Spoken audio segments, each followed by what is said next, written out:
this workshop is going every day. Trucks are coming in here, 3 or 4 trucks a day coming in. Broken springs, broken diff, split casings. The carriage on the back of that was all crooked. That's all been squared up, re-welded, refitted. They got all the gear here. Got the mill, got a lathe, mill. There's a mill. And there's a dirty, great big industrial lathe. And my mate is doing the gearbox at the moment. He's got a gearbox to play with. But there you go. There's no mucking around. Let's have a go at that now. That's what I call a lathe. It's a serious bit of hardware. So the boys have invested in some key capital items here. And pretty much it's the truck emergency stop. This is the repair centre for the whole village. See, now he's going to do some welding, but you see this rod underneath this hub here? That's actually carrying the negative charge. And this is basically doing away with one lead. You've got the positive there, and the negative is actually under the ground, connected to this piece of machinery here, and welded to that to get the connection. So that's a workspace right there. That's negatively charged. It's not air. So they can put a workpiece anywhere they like, even on that machine, on the ground, or here, and get a connection. So he's only got one lead. So under the dirt here, they run a negative from the workshop to this machine, and also to this post here, and also to that post there. So that's now live negative all the way through the workshop. And when they want to connect the truck, they just lean one of these bars, these steel bars, up against the truck to get the connection.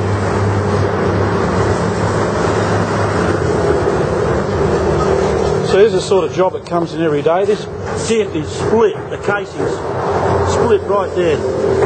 So they're going to have to weld that up, grind that up and weld it up. So these trucks are breaking down all the time. Look at this one. They don't fuck around. They've cut that clean off. Look, that shear clean off. So they'll get that, re-weld that back on. There's the one broken there, and the bearing's fucked here. These trucks do a lot of work.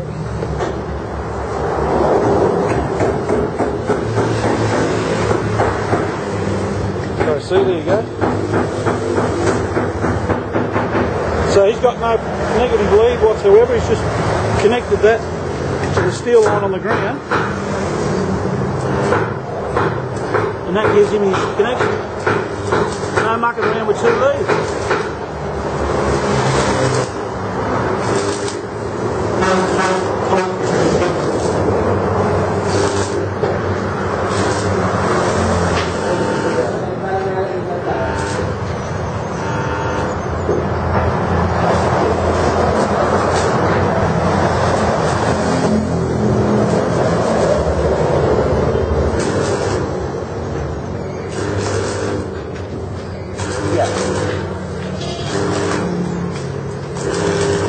You've got to see the oxyacetylene. Look, this is not oxy, it's LPG and oxygen.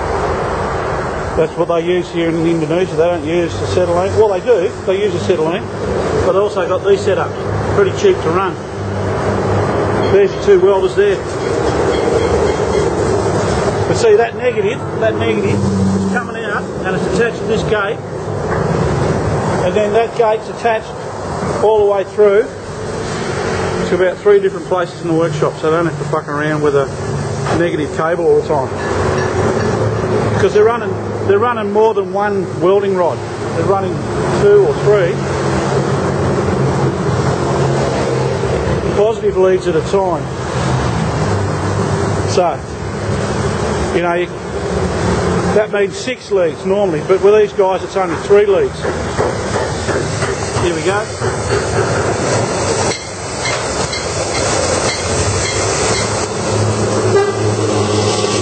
See, they'll cut that off and then rejoin it later.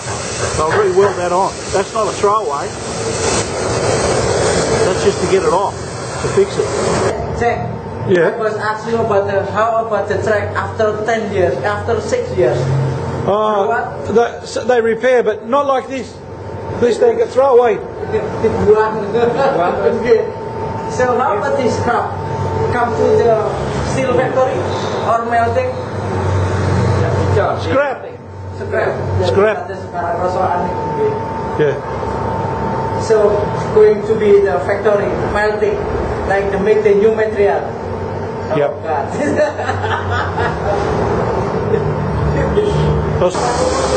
So I reckon what's happening here, this bloke's taking this one off because it's snapped. It's completely snapped.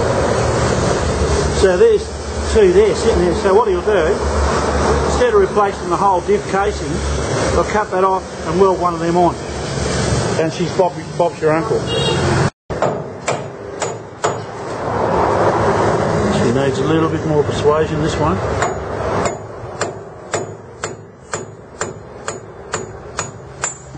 Bingo. There we go. See, that one's ready to go. They'll weld one of these on. Put a new one on. Probably rebuild that up too. Put it on the lathe and rebuild it. Mind you, the metal looks as though it's all crystallised there. It looks like that metal's fucked. But you put this one on. Look at that. Just like I bought one. So you'll tack weld that on, and then the wheels will go on. It's probably a 2-hour job. There's the tape measure. Who needs the whole tape? When a little bit will do. And he's going to measure in how deep it's got to go with that. He's got to measure in how deep it's going to go. And then tack weld it, and then rebuild the weld it completely back on.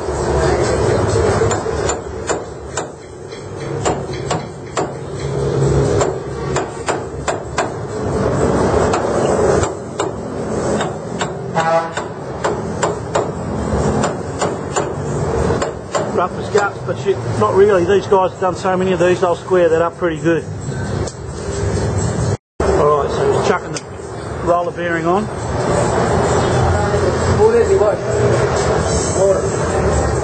Grease. Then goes the hub. Right, so he's putting that on, he's just checking it out, lining it up. See if it's going to be square enough. See, that's just slotted straight in there. That's the socket. As you can see, they cut the old one off. There's a flange there. So all he's doing now is putting the bearings back on, putting the retaining nut on, so he can hold the hub there. And once that's, he can start lining it up, because then he's got the hub.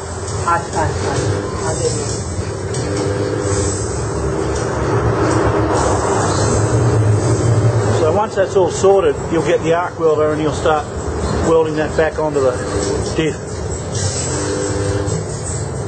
Yeah.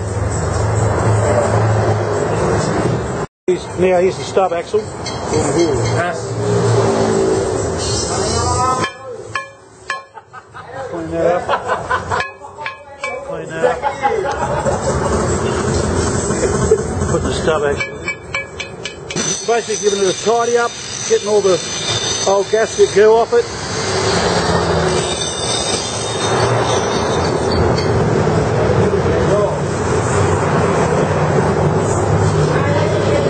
So in she goes.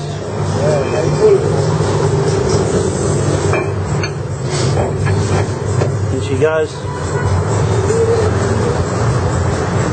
She had a little bit of dirt on the end of the spline, but that'll be right. The oil will wash that off. So the axle's in there, and now that's going to hold it square. 2 bolts will hold it in place exactly where it's supposed to be aligned.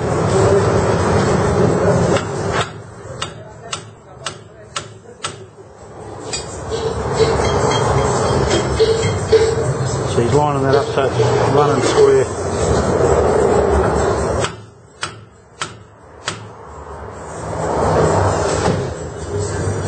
You can look down on that and see if it's spinning out of square. If it's not centered, you just keep tapping it until it's centered.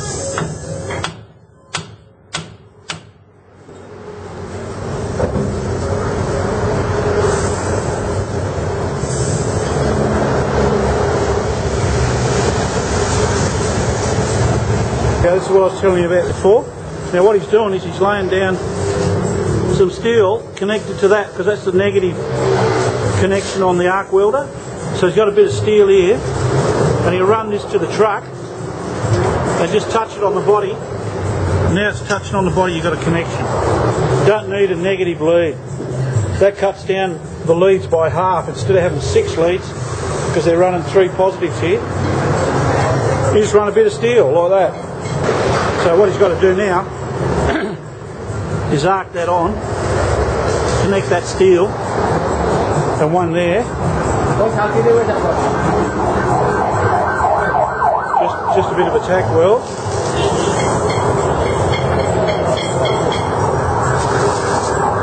So he's just tack welded those 2 bits of steel together. So now the truck's wired up. The truck's got a negative going through it.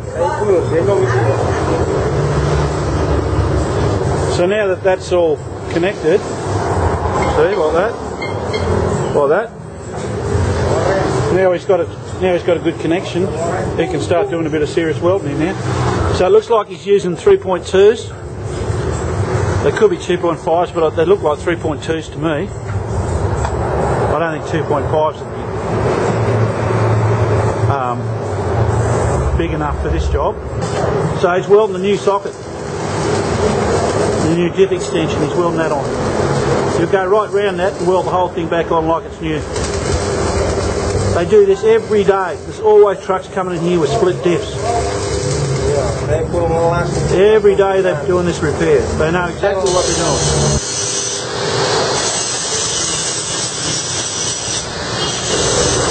There's the clean up area. No worries. That's right on the highway. There are literally hundreds of thousands of these Mitsubishis on every highway in Java. There are hundreds and thousands of them running around. There's a cruiser.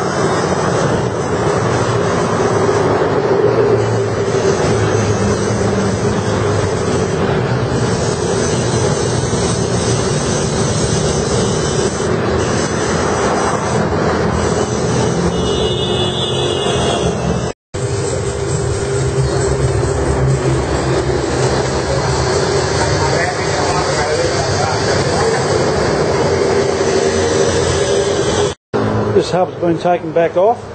Now it's just a stub, and he's welding it back on. See, look at that. Normally you'd take all that off probably, I don't know. I don't know what they do in Australia, but I'm pretty sure they take all that off. Springs, shockies, the lot, drag the dip out. Probably replace the whole dip casing. These guys don't fuck around with that.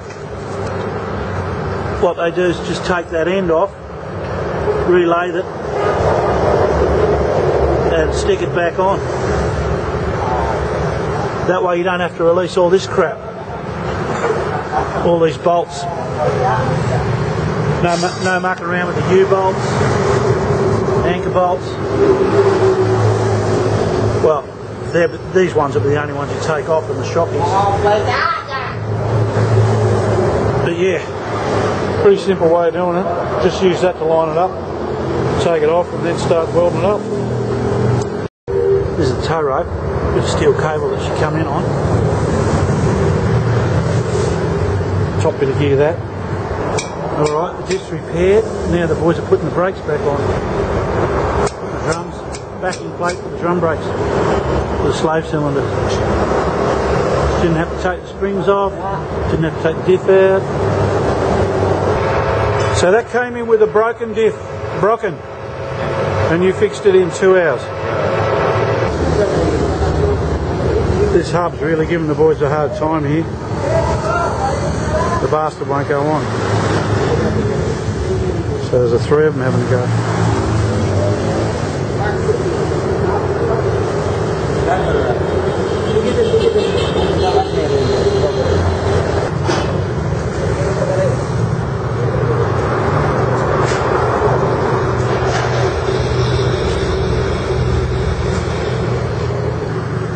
So I have to leave the boys there today, I think.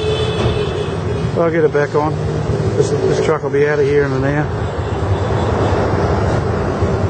But yeah, another day, another dollar in Mojakarta, eh? Lathe shop's closed up now. Boys keep the scooters locked in there.